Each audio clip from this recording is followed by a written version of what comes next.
안녕하십니까. 전하택 교수입니다. 이번 시간 여러분들 교재 두 번째 파쇄 공정부터 수업을 진행하도록 하겠습니다.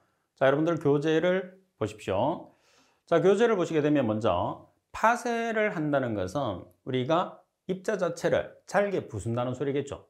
그러면은 파쇄를 하기 위한 힘이 있어야 되겠죠. 따라서 파쇄 시에 작용하는 힘의 종류를 살펴보시게 되면 어떤 힘이 작용을 하느냐면 파쇄기의 이름을 파쇄의 힘에 따라서 붙였거든요. 그래서 충격력이라는 게 있어요. 따라서 충격력이라는 것은 충격 파쇄기, 그리고 압축력이라는 게 있어요. 그러면 압축 파쇄기가 되겠죠. 그리고 전단력이라는 게 있어요. 그럼 전단 파쇄기가 되는 거죠. 따라서 충격력이라는 것은 위에서 아래쪽으로 충격을 주어서 파쇄하는 거예요. 압축이라는 것은 말 그대로 이렇게 압축을 하는 거죠. 자, 그리고 전단이라는 것은 칼날을 이용해서 자르는 거죠. 그래서 말씀드린 것처럼 충격력이라는 힘을 이용해서 우리가 파쇄를 하게 되면 충격 파쇄기, 압축력을 이용을 하게 되면 압축 파쇄기, 그리고 칼날을 이용하는 절단을 이용하게 되면 전단 파쇄기라고 이야기를 하는 거죠.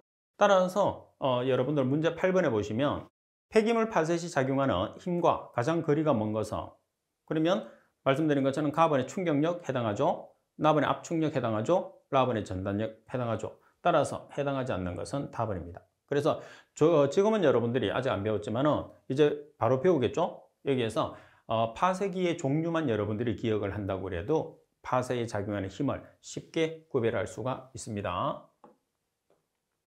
자, 그리고 두 번째, 파쇄를 시켰을 때 어떤 효과가 나타나느냐는 거죠. 자, 파쇄 처리 시에 나타내는 효과는 먼저 파쇄를 하게 되면 아주 입자를 작게 만들 수 있어요. 입자가 작게 된다는 소리는 겉보기 비중 또는 밀도가 증가한다, 이렇게 나타내는 거예요. 자, 그리고 비표면적이 증가하게 됩니다. 그리고 폐기물을 소각을 했을 때 연소 효율이 증가해요.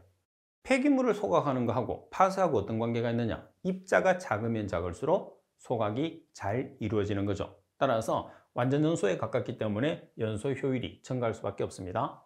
자, 그리고 고가금속을 회수를 합니다. 고가금속이라는 것은 가치가 있는 금속이죠. 자, 그리고 파쇄를 했기 때문에 아무래도 많은 양을 운반할 수 있겠죠. 따라서 운반비가 저렴합니다. 따라서 파쇄에 따라서 입경 자체가 어때죠? 균일합니다. 자, 그리고 유가물이라는 것은 가치가 있는 유가물을 분리할 수 있고, 자, 그리고 가장 중요한 것 중에 하나가 뭐냐면 파쇄를 하게 되면 입자가 작아지잖아요. 그래서 부피가 감소되죠. 따라서 여기서 용적이라는 말은 부피와 같은 말이에요. 그래서 감량화를 시킬 수가 있는 거죠. 자, 문제 9번을 보겠습니다. 자, 문제 9번을 보시게 되면 다음 중에서 폐기물의 파쇄 목적으로 틀린 것은, 가번의 입자 크기의 균일화, 나번의 밀도의 증가, 다번의 유가물의 분리, 라번의 비표면적의 감소. 자, 비표면적이 어떻게 된다고 했죠? 비표면적이 증가한다, 이렇게 나와 있어요. 자, 그럼 비표면적이 증가한다는 것은 무슨 뜻이냐면, 자, 여러분들이 면적이 있는데, 자, 두 개의 면적이 있어요. 하나는 파쇄 전. 자, 파쇄 전은 예를 들어서 이렇게 입자가 있다고 생각하세요. 그리고 파쇄 후는 입자들이 아주 작게 파쇄가 됐어요. 그래서 동일한 1kg이라고 가정을 했을 때, 동일한 1kg 가정했을 때 얼마만큼 넓게 여러분들이 까느냐라고 생각하시면 돼요. 그럼 이 덩어리들은 세 덩어리밖에 안 되니까 이렇게 되겠죠. 반면에 똑같은 1kg인데 입자를 작게 만들면 이런 식으로 쭉 깔 수가 있어요. 아주 넓게 깔 수가 있단 말이에요. 그래서 비표면적, 이 면적을 비표면적이라고 하거든요. 그래서 파쇄를 하게 되면 비표면적이 증가한다, 이렇게 생각을 해주시면 됩니다. 자, 계속해서 파쇄 처리에 따른 비표면적의 증가 효과. 그러면 비표면적이 증가했을 때 어떤 효과가 나타날 수 있느냐는 거죠. 자, 먼저 소각 처리 시. 소각이라는 게 뭐예요? 태우는 것을 이야기합니다. 그래서 소각 처리 시에 연소 효율이 증가합니다. 왜 연소 효율이 향상될까요? 입자가 작으면 작을수록 산소 공급이 쉬워져요. 그래서 산소 공급이 쉬워지니까 잘 타겠죠. 그래서 완전 연소, 완전히 타는 걸 완전 연소라고 하거든요. 그래서 완전 연소에 가깝기 때문에 연소 효율이 증가할 수밖에 없어요. 자, 그리고 두 번째는 열분해 시에 반응 효율이 향상됩니다. 반응 효율 향상. 그래서 열분해라는 것은 뭐냐면 소각과 열분해는 달라요. 소각이라는 것은 많은 양의 산소를 이용해서 태우는 것을 이야기하는 반면에 열분해라는 것은 산소가 거의 없는 무산소나 아주 적은 산소 상태에서 우리가 가열을 하는 거예요. 그래서 이제 우리가 고온에서 가열하는 방법과 저온에서 가열하는 방법이 있거든요. 그래서 가열을 하는데 산소가 없는 상태에서 가열을 하면 연료가 생산이 돼요. 그래서 고온 열분해를 하게 되면 기체 연료, 좋은 연료가 생산이 되고 저온 열분해를 하게 되면 고체나 액체의 연료가 우리가 생산을 할 수가 있거든요. 따라서 열분해를 시켰을 때 반응 효율을 높일 수 있어요. 자, 그 다음에 퇴비화를 시켰을 때 음식물 같은 경우는 우리가 퇴비를 많이 시키죠. 그리고 음식물뿐만 아니고 일반적인 폐기물도 퇴비화를 시킬 수 있는데 발효 효율을 향상시켜요. 그래서 입자를 작게 해서 우리가 사용을 하게 되면 연소 효율, 반응 효율, 발효 효율 등을 키울 수가 있다. 증가시킬 수가 있기 때문에 효율적으로 폐기물을 이용할 수 있다. 이렇게 여러분들이 생각을 해주시면 됩니다. 자, 그리고 네 번째. 자, 네 번째 보시게 되면 폐기물의 파쇄를 통한 세리파 및 균일화의 장점이에요. 자, 여기서 세리파. 자, 세리파가 있고 균일화가 있는데 세리파가 뭐죠? 세리파라는 것은 입자를 작게 만드는 거죠. 균일화라는 것은 입자의 크기를 말 그대로 균일, 비슷하게 만든다는 뜻입니다. 그러면 입자를 작게 만들고 입자의 크기를 거의 균일하게 만들게 되면 어떠한 장점들이 있느냐? 자, 첫 번째 보면 조대 폐기물. 조대 폐기물이라는 것은 입자가 큰 폐기물이에요. 그래서 입자가 큰 폐기물 같은 경우에서는 태우는 장소를 소각로라고 하거든요. 그래서 소각로 자체에 손상을 일으킬 수가 있어요. 반면에 입자가 작은 것 같은 경우에서는 소각로 자체의 손상을 방지한다는 거죠. 따라서 첫 번째는 소각로 손실을 방지할 수 있어요. 자, 두 번째는 용량 감소. 이 용량이라는 것은, 여기서 용량이라는 것은 부피를 이야기하는 거거든요. 따라서 용량 감소로 인한, 부피 감소로 인한 운반비가 절감이 돼요. 그리고 매립 부지를 절감할 수 있는 장점을 가지게 되는 거죠. 입자가 작으면 똑같은 트럭이라도 운반 트럭이라도 많은 양을 상차를 할 수가 있잖아요. 적재를 할 수 있잖아요. 그죠? 그러니까 운반비가 절감될 거고. 그 다음에 우리가 매립을 했을 때 입자가 작으니까 밀도가 높게 골고루 아주 이렇게 밀도가 높은 상태에서 매립이 될 거 아니에요. 그러니까 부지 면적을 줄일 수가 있는 거죠. 자, 그리고 자력 선별. 자력이라는 것은 우리가 자석을 이용을 하는 거예요. 왜 자석을 이용하죠? 철. 그래서 고가 금속이라는 금속 성분을 우리가 회수하기 위해서 자력을 이용을 하면 금속 성분을 회수할 수 있죠. 자, 그리고 폐기물의 연소성 증가. 여기서 연소성이라는 게 뭐죠? 연소할 수 있는 성질이에요. 타는 성질. 그래서 입자가 작으면 작을수록 소각이 연소가 잘 된다고 그랬죠. 완전 연소가 잘 된다고 그랬잖아요. 그래서 연소성이 커집니다. 아무래도 입자가 크면 클수록 잘 안 타죠. 바깥부터 이렇게 타서 들어오기 때문에, 그리고 산소 공급이 원활하지 않기 때문에 연기가 많이 나는 불완전 연소가 되는 반면에 입자가 작으면 작을수록 산소 공급이 쉽기 때문에 완전 연소가 일어나는 거죠. 자, 그리고 5번에 폐기물의 건조성 증가. 자, 폐기물을 내가 건조를 시키려고 해요. 건조를 시키려고 하면 입자가 작은 상태에서 건조가 잘 될까요? 아니면 입자가 큰 상태에서 건조가 잘 될까요? 그렇죠. 당연히 입자가 작은 상태에서 건조가 잘 되죠. 그래서 폐기물의 건조성이 증가된다. 따라서 폐기물 자체를 파쇄를 시키게 되면 세리파나 균일화를 할 수 있는데 어떤 장점이 있는지를 여러분들이 한번 살펴보는데, 내용 자체를 암기를 한다는 생각을 하는 것보다는 내용을 이해한다고 생각하면 조금 더 쉽게 접근을 할 수가 있습니다. 자, 문제 10번. 폐기물의 파쇄를 통한 세리파 및 균일화의 장점으로 틀린 것은 가번에 조대 폐기물에 의한 소각로의 손실 방지. 자, 소각로의 손상 방지 맞습니다. 다음에 용량 감소로 인한 운반비의 절감이 일어나겠죠. 그리고 매립 부지를 전략할 수 있습니다. 다음에 자력 선별에 의한 고가금속의 회수가 가능하죠. 고형 연료제 생산 및 연소가스를 이용할 수 있어요. 라번과는 관계없는 내용이 되는 거죠. 따라서 라번이 정답. 바로 위에 있는 내용 1번에서 5번까지 여러분들이 숙지를 하시면 답을 쉽게 찾을 수 있습니다. 자, 그리고 여러분들 5번 내용을 보겠습니다. 자, 5번 내용에 보시면 파쇄를 했어요. 입자를 작게 만들었단 말이에요. 그럼 파쇄를 해서 매립을 시켰어요. 최종 처분이 매립이니까. 그래서 파쇄한 상태에서 매립을 시키게 되면 어떠한 장점들이 있느냐는 거죠. 자, 상식적으로 생각했을 때 파쇄를 하게 되면 입자가 작아요. 그럼 입자가 작기 때문에 우리가 폐기물 자체를 밀도가 높은 상태로 매립할 수 있죠. 밀도가 높은 상태로 매립할 수 있다는 소리는 일단은 매립장의 면적을 줄일 수가 있어요. 그 다음에 복토제로 사용하는 것을 적게 사용할 수 있는 여러 가지 장점이 있습니다. 자, 하나씩 살펴보면서 설명을 드릴게요. 자, 이번에 매립 작업이 용이하고 입자가 작으니까 가볍죠. 그래서 매립 작업이 용이합니다. 그리고 압축 장비가 없어도 매립 작업만으로도 고밀도의 매립이 가능해요. 말씀드린 거 입자가 작게 되면은 밀도가 높게 해서 매립을 시킬 수가 있는 거죠. 그리고 두 번째, 곱게 파쇄를 하면 매립 시 복토가 필요 없거나 또는 복토 요구량이 절감되죠. 필요 없거나 절감되는. 왜 그러냐면 파쇄 자체를 아주 작게 하게 되면 아무래도 밀도가 높기 때문에 비산이 적게 일어나는 거죠. 그래서 복토제를 덮은 효과를 낳기 때문에 복토제를 줄일 수 있어요. 그리고 3번, 미생물 입자의 표면적이 증가해서 미생물의 작용이 빨라집니다. 자, 표면적이 증가해서, 표면적이 이제 뭔지 알죠? 표면적이 증가해서 미생물의 작용이 빨라져요. 미생물의 작용이 빨라진다는 소리는 그만큼 분해성 물질을 쉽게 분해할 수 있다는 소리겠죠? 그리고 4번, 매립 시 폐기물이 잘 섞이죠. 입자가 작은 것들은 잘 섞이고 입자가 큰 것들은 혼합이 잘 안 되겠죠. 따라서 잘 섞이기 때문에 냄새가 방지돼요. 그 말은 아무래도 입자가 작기 때문에 입자와 입자 사이에서 우리가 공기가 쉽게 들어갈 수 있거든요. 그래서 현기성으로 유지가 되면 냄새가 발생하죠. 현기성이라는 것은 썩는 것을 이야기를 해요. 반면에 공기가 이동을 한다는 것은 호기성을 이야기하거든요. 그래서 호기성에서는 냄새가 발생하지 않습니다.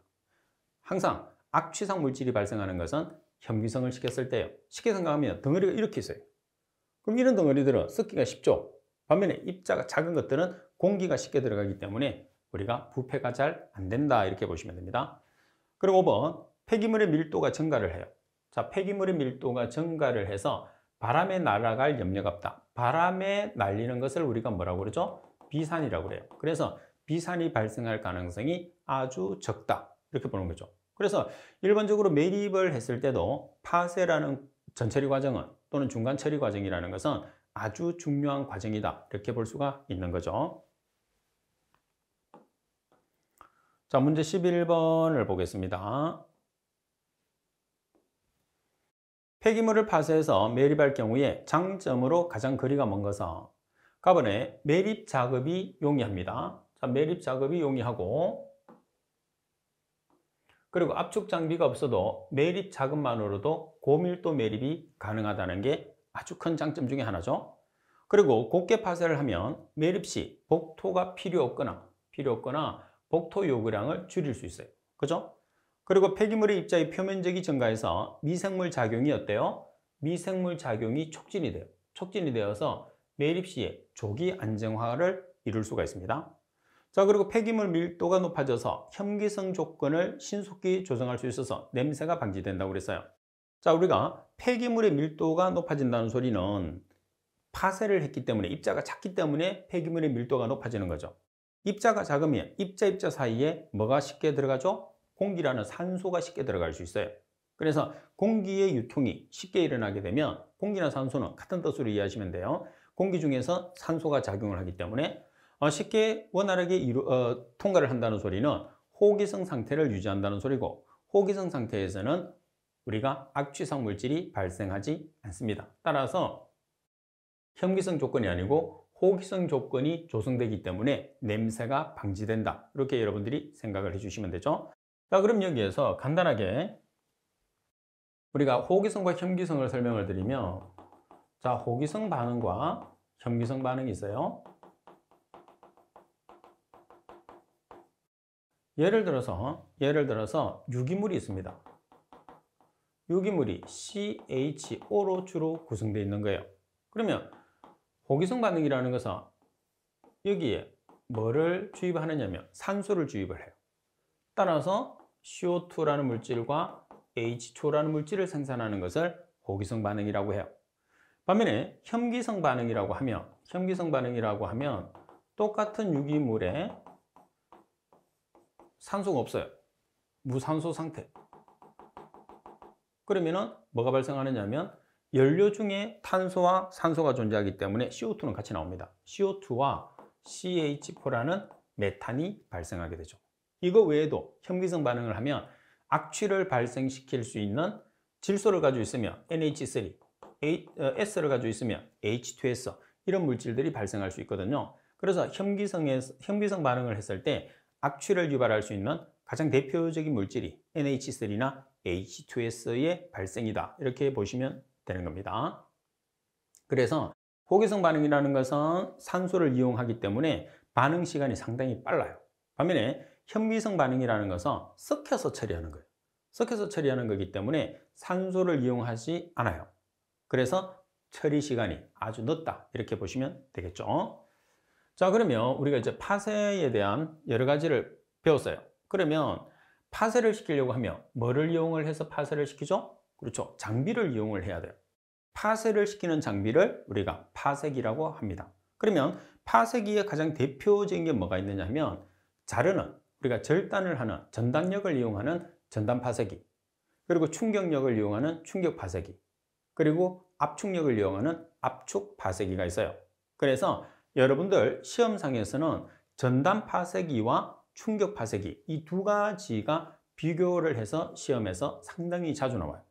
따라서 파쇄기 여러 가지 파쇄기가 다 중요하겠지만은 시험에서 핵심적인 파쇄기는 전단 파쇄기와 충격 파쇄기라는 것을 꼭 기억을 하시고, 그리고 설명이 비교가 돼서 나왔을 때도 전단 파쇄기와 충격 파쇄기 두 개를 설명을 해서 출제를 하는 거죠. 그럼 쉽게 생각하면 전단 파쇄기라는 것은 칼날을 이용합니다. 칼날을 이용해서 절단을 하는 거예요. 그러니까 아무래도 절단된 입자의 크기가 아주 균일한 상태로 우리가 절단을 할 수 있죠. 반면에 충격 파쇄기라는 것은 무거운 해마 같은 것을 이용해서 충격을 줘서 파쇄를 하는 거죠.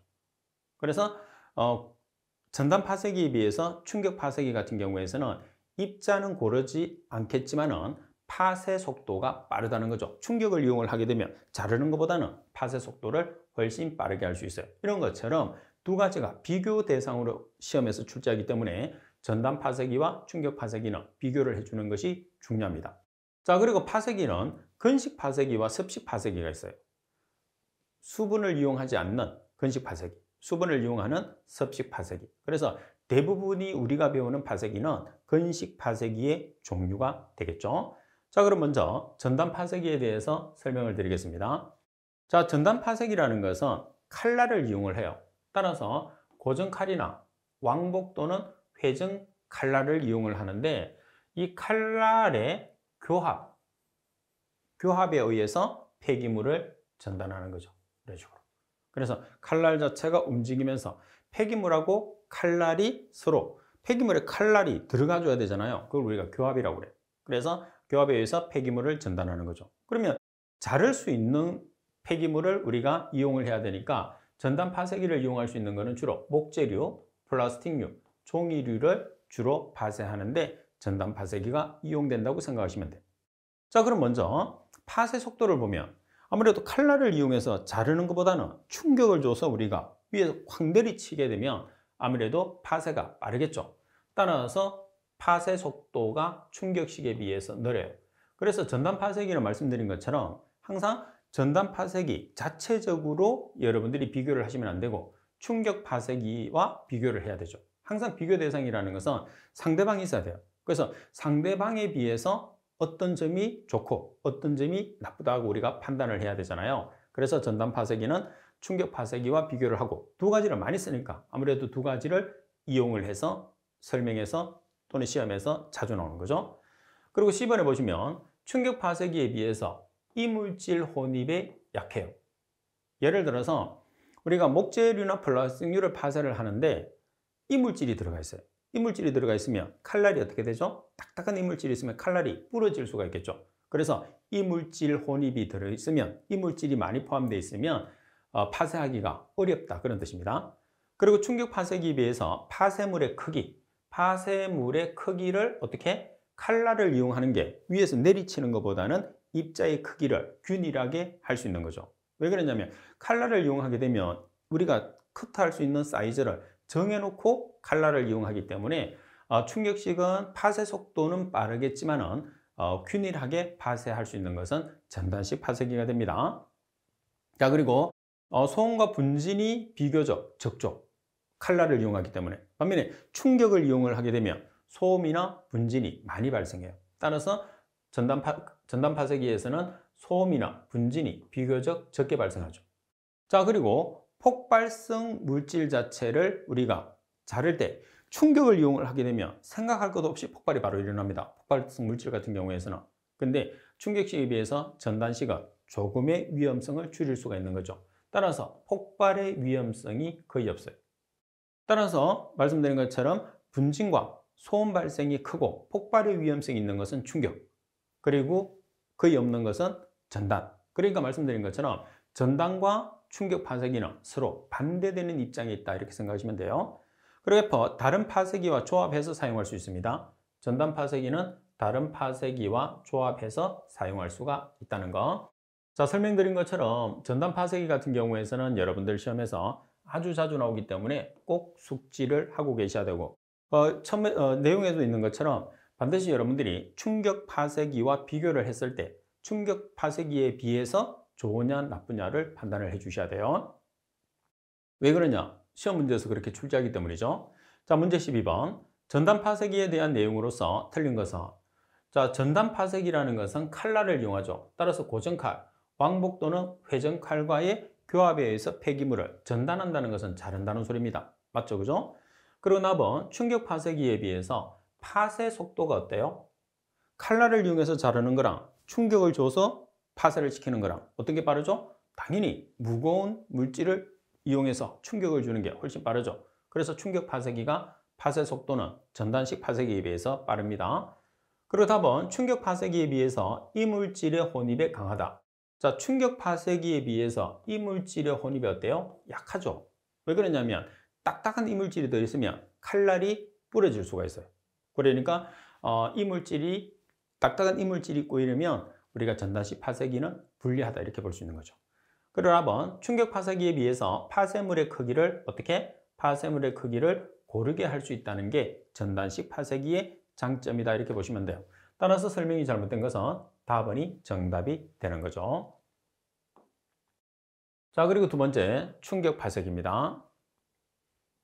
자, 충격 파쇄기라는 것은 뭐냐 하면 충격을 이용하는 거죠. 그래서 힘으로 보면 충격력을 이용하는 건데, 자, 무거운 해머 같은 걸 이용을 해요. 그래서 그 해머 같은 경우를 내리쳐서 충격을 줘서 우리가 파쇄를 시키는 거죠. 자, 충격 파쇄기는 주로 회전식에 적용됩니다. 자, 회전식에 적용된다는 것을 먼저 기억을 해 주셔야 돼요.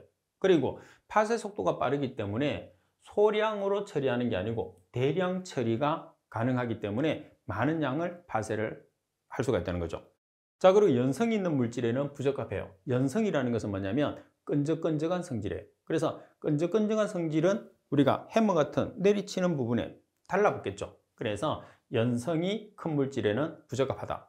자, 그리고 유리나 목질류 파쇄에 적합하죠. 그래서 잘 부서지는 물질에 또는 잘 부서지는 폐기물에 우리가 사용하게 된다, 이렇게 보시면 되죠. 반면에 파쇄를 시키게 되면 충격을 주기 때문에 분진이나 소음, 진동, 폭발의 위험성을 가지고 있어요. 반면에 전단식 파쇄기 같은 경우에서는 칼날을 이용하기 때문에 분진이나 소음, 진동, 폭발의 위험성이 충격식에 비해서는 적다, 이렇게 우리가 배웠죠. 자, 문제 13번에 보시게 되면 파쇄기에 관한 내용으로서 틀린 것은, 가번에 전단 파쇄기는 충격 파쇄기에 비해서 이물질의 혼입에 약하다고 그랬어요. 전단 파쇄기는 충격 파쇄기에 비해서 이물질의 혼입에 대해서 약합니다. 다음은 충격 파쇄기는 유리나 목질류 등을 파쇄하는 데 이용된다. 다시 말해서 파쇄가 잘 되는 물질에 파쇄를 한다는 거죠. 그리고 전단 파쇄기는 충격 파쇄기에 비해서 파쇄 속도가 빠르다. 전단 파쇄기는 충격 파쇄기에 비해서 파쇄 속도가 어때요? 느리죠. 그리고 충격 파쇄기는 대부분 회전식. 따라서 설명이 잘못된 것은 답번이 정답이 됩니다. 자, 그리고 세 번째는 압축 파쇄기입니다. 자, 압축 파쇄기라는 것은 말 그대로 압축력을 이용을 해서 파쇄를 하는 것을 이야기를 하게 되는 거죠. 자, 파쇄기의 마모가 적고 비용이 적게 소요되는 특징을 가지고 있습니다. 그리고 금속류나 고무류, 연적 플라스틱류의 파쇄가 어렵습니다. 그리고 나무나 플라스틱, 콘크리트 덩어리, 건축 폐기물 파쇄에 주로 이용을 하게 되는 거죠. 자, 어떤 종류가 있느냐 하면 로터리 밀식이 있고 임팩트 크러셔 등이 압축 파쇄기에 해당한다는 거죠. 따라서 예시 14번에 나와 있는 것처럼 압축 파쇄기 같은 경우에서는 설명을 해줘요. 설명을 한 다음에 어떤 파쇄기에 대한 설명이냐 이렇게 시험에서 주로 나오게 됩니다. 그래서 파쇄기 이름을 찾는 문제예요, 주로. 자, 문제 14번에 보면 파쇄기의 마모가 적고 비용이 적게 소요되는 장점이 있으나 금속이나 고무의 파쇄는 어렵고 나무나 플라스틱류, 콘크리트 등이 건축 폐기물의 파쇄에 이용되며 로터리 밀식, 임팩트 크러셔 등이 해당하는 파쇄기는 자, 말씀드린 것처럼 압축 파쇄기가 됩니다. 4번이 정답이 되는 거죠. 자, 그리고 여러분들 습식 파쇄기입니다. 자, 습식 파쇄기 중에 여러분들 시험에서 주로 나올 수 있는 내용은 저온 파쇄기예요. 저온 파쇄기를 다른 말로 냉각 파쇄기라고도 합니다. 자, 첫 번째 보면 복합재의 재질별 파쇄에 유리합니다. 그래서 재질별 파쇄를 할 수 있다는 거. 그리고 냉각재로는 주로 액체 질소를 사용해요. 그러면 냉각재라는 것은 온도를 아주 낮게 다운을 시키는 거잖아요. 그래서 온도를 아주 낮게 다운시키는 가장 대표적인 냉각재로는 액체 질소를 사용을 합니다. 자, 그리고 폐타이어 분쇄에 이용이 가능합니다. 폐타이어 분쇄. 그리고 입도를 작게 할 수 있죠. 자, 입도를 작게 할 수 있다는 소리는 아주 미리파를 하는데 효과적이다. 이렇게 이야기하는 거죠. 그러면 냉각을 시킨 상태에서 우리가 파쇄를 하기 때문에 입자가 아주 잘 부서져요. 그래서 미세한 입자로 부서지기 때문에 작은 입자로 만들 수가 있는 게 저온 파쇄기의 특징이다. 이렇게 볼 수가 있는 거죠. 자, 그리고 계속해서 5번 내용에 보시게 되면 파쇄에 소요되는 동력이 적게 들어갑니다. 동력 자체가 기계가 돌아가는 게 아니기 때문에 크게 전단식이나 충격식에 비해서는 적게 들어가는 거죠. 건식에 비해서는 적게 들어간다 보시면 돼요. 자, 그리고 투자비가 크므로 특수 용도로 주로 사용되고, 그리고 파쇄기의 발열 및 열화를 방지할 수 있어요. 자, 발열이라는 것은 열이 발생하는 거죠. 그리고 열화라는 것은 불꽃이 발생하는 것을 이야기를 해요. 따라서 섭식이기 때문에, 그리고 냉각을 이용하기 때문에 열이 발생한다든지 불꽃이 발생하는 것을 방지할 수가 있습니다. 그리고 8번 유기물. 유기물이라는 것은 분해할 수 있는 성분을 유기물이라고 해요. 유기물을 고순도, 고회수율로 회수가 가능한 특징을 가지고 있는 게 냉각 파쇄기의 특징이다. 이렇게 보시면 됩니다. 자, 문제 15번. 냉각 파쇄기에 대한 설명으로서 잘못된 것은 갑은 파쇄기의 발열 및 열화를 방지한다. 그래서 발열이나 열화를 방지할 수 있어요. 답은 유기물을 고순도, 고회수율로 회수가 가능하다. 자, 유기물이라는 것은 분해가 가능한 물질이라고 그랬죠. 그래서 고순도, 그리고 회수율, 고회수율이라는 것은 회수율이 높다는 소리가 되겠죠. 답은 복합 재질의 선택 파쇄는 불가능하다고 그랬는데 선택 파쇄가 가능하다 이렇게 나와 있어요. 그죠? 그리고 투자비가 크므로 특수 용도로 주로 활용되는 게 냉각 파쇄기라고 그랬죠. 그래서 대부분이 타이어를 우리가 파쇄를 했을 때 가장 많이 사용하는 방법 중에 하나다. 이렇게 이야기를 했어요. 자, 그래서 이번 시간에 여러분들이 배웠던 파쇄기 같은 경우에서는 여러 개의 파쇄기가 있겠지만 시험에서 가장 중점적으로 나오는 파쇄기는 두 가지입니다. 뭐가 있었죠? 칼날을 이용해서 파쇄를 하는 전단 파쇄기, 그리고 충격력을 이용해서 파쇄를 하는 충격 파쇄기. 두 가지가 시험에서는 가장 많이 나올 수 있어요. 자, 그리고 나온다 하더라도 전단 파쇄기는 전단 파쇄기의 특징으로, 충격 파쇄기는 충격 파쇄기의 특징으로 나오는 게 아니고 전단하고 우리가 충격은 서로 반대 입장이거든요. 그래서 전단식 파쇄기에 대한 설명이 아닌 것을 이렇게 나오시고 그러면 충격식과 비교해서 나오고, 충격 파쇄기에 대한 설명이 아닌 것을 찾으시오 이렇게 문제가 나오면 전단식 파쇄기와 비교를 해서 여러분들 시험에서 출제를 하기 때문에 내용에서 교재 지문에도 그렇게 나와 있고 제가 설명도 그렇게 해드린 것처럼 공부를 했을 때도 이왕이면 전단 파쇄기와 충격 파쇄기 같은 경우에서는 두 가지를 서로 비교를 해서 공부를 해주시면 두 개 중에 한 개만 공부하시면 돼요. 왜? 나머지 하나는 반대 설명이 되기 때문에. 그래서 파쇄기에서는 전단 파쇄기와 충격 파쇄기가 가장 중요하다는 거 꼭 정리를 해 놓도록 하십시오. 자, 이번 시간 수업은 이것으로 마치도록 하겠습니다. 수고하셨습니다.